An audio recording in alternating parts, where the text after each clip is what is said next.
नमस्कार, आप देख रहे हैं जल शक्ति समाचार। गंगा आमंत्रण दल अब अपनी यात्रा के आखिरी पड़ाव पर है, लेकिन उसकी इस हजारों किलोमीटर की यात्रा में भारत की विविधता और सांस्कृतिक धरोहरों का दर्शन बहुत खास रहा। पिछले दिनों गंगा आमंत्रण दल अपने जागरूकता अभियान के तहत चैतन्य महाप्रभु की जन्मभूमि नादिया पहुंचा। गंगा आमंत्रण यात्रा की हर अपडेट हम आप तक पहुंचाएंगे और भी होगा बहुत कुछ, लेकिन पहले नजर सुर्खियों पर। लीला भूमि पर गंगा को लेकर लोगों की आस्था से अभिभूत गंगा आमंत्रण दल। मेरठ के जल पुरुष ने जल संरक्षण को दिया पूरा जीवन। जल संरक्षण अभियान में सेवानिवृत्त सुरक्षा कर्मियों ने चलाया जागरूकता अभियान। और अंत में देखिए जल शक्ति संदेश।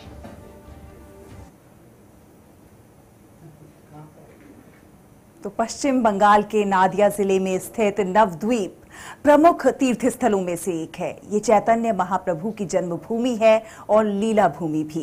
इतिहासकारों की माने तो गंगा तट पर स्थित इस शहर में 9 द्वीप हैं और इसीलिए इसका नाम नवद्वीप पड़ा। नवद्वीप पहुंचे राफ्टिंग अभियान दल ने गंगा नदी में जल की गुणवत्ता और पर्यावरणीय प्रवाह का जायजा लिया।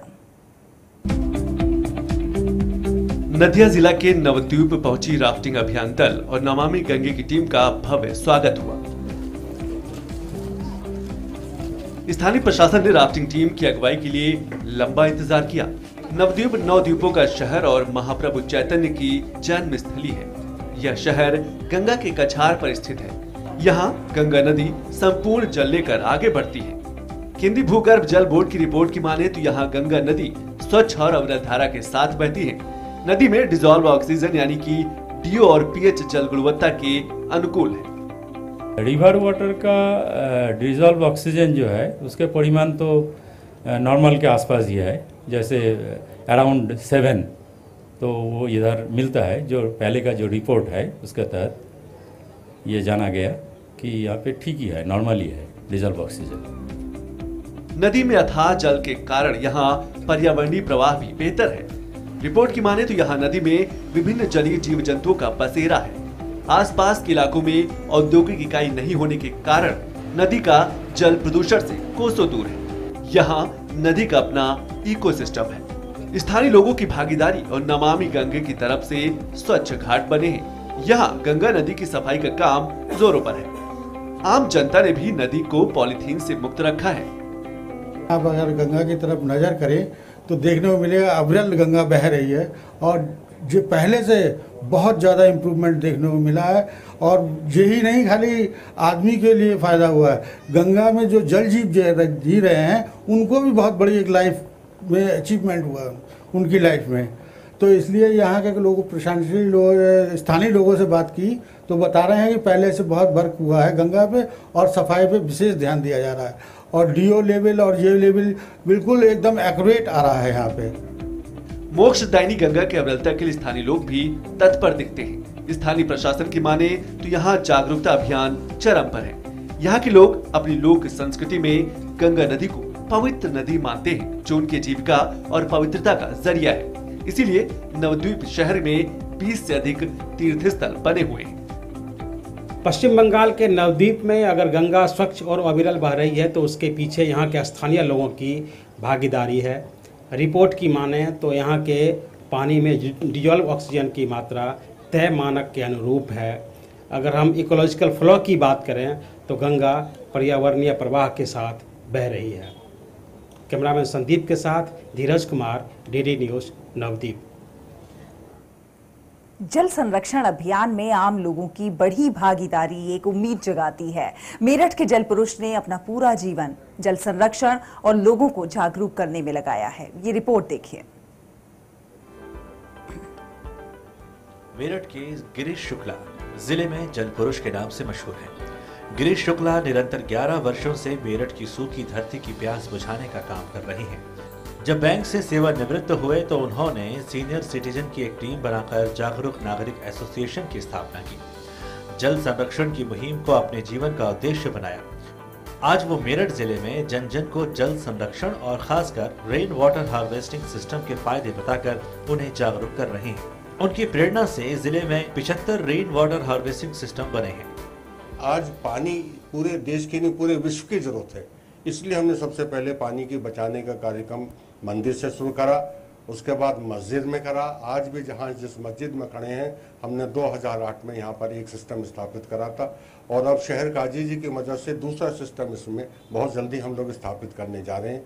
तीसरा हमने फिर चर्च को लिया और चर्च में भी एक हमने हिस्ट्री क्रिएट करी है। हिंदुस्तान की पहली मेथोडिस्ट चर्च है जिसमें हमने वाटर हार्वेस्टिंग सिस्टम करा।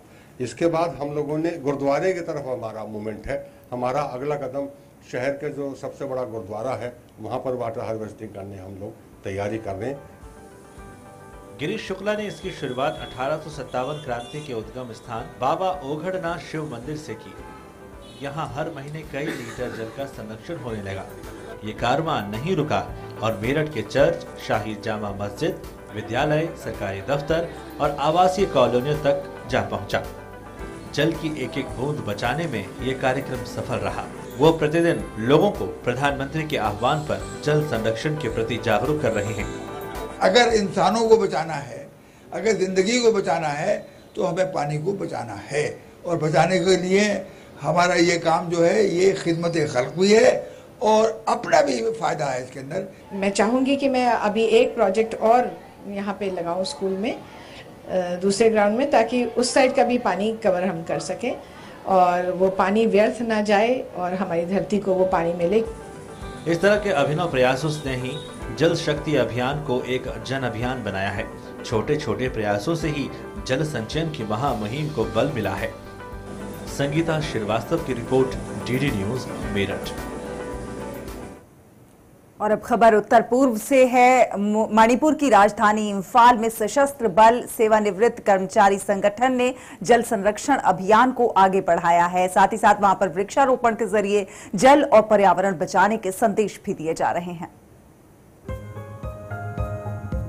मणिपुर की राजधानी इम्फाल में सशस्त्र बल सेवानिवृत्त कर्मचारी संगठन जल संचयन की मुहिम के लिए आगे आए हैं। इम्फाल के स्वास्थ्य केंद्र में संगठन के जल प्रहरी जुटे हैं। यहाँ पौधारोपण के जरिए लोगों को जल संचयन का संदेश दिया जा रहा है। सबको ये प्लांटेशन करना चाहिए। हम लोग का कल जो आने वाला जेनरेशन के लिए ये बहुत अच्छा है।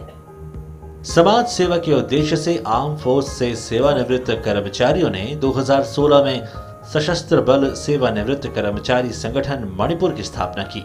आज इसमें 2700 से ज्यादा सदस्य जुड़े हुए हैं। इन्होंने अपने और अपने परिवार के जन्मदिन पर पौधारोपण करने की अनूठी शुरुआत की है।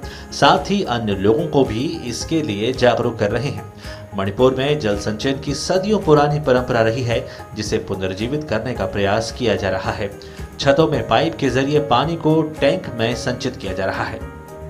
We are trying to improve on the rooftop water being channelized through the pipes, and with small innovations, small gadgets, we try and collect it into a syntax tank and then try and filter it if possible. ऐसे में जब पूरे देश में जल संचयन को लेकर तमाम तरह के प्रयास हो रहे हैं, मणिपुर के सेवानिवृत्त कर्मचारियों की कोशिश काबिले तारीफ है। Bureau report, DD news, Imphal. जल ही जीवन है। जल के बिना हमारे जीवन की कल्पना करना भी कठिन है, लेकिन कई बार लोग जल को बर्बाद करने से भी बाज नहीं आते हैं। जरूरत है कि हम जागें, जल संरक्षण के प्रति जागरूक बने, जल का संचयन करें। देखिए कैसे बंदर भी जानता है कि पानी की बर्बादी को बचाना है।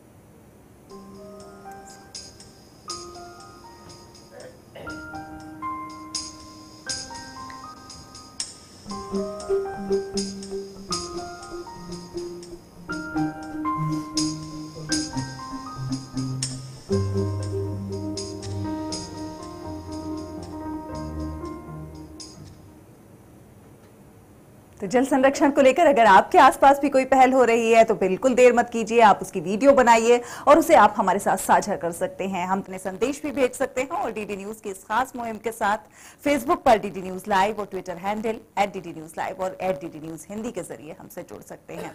इसी के साथ हमारे आज के इस खास बुलेटिन में बस इतना ही। नमस्कार।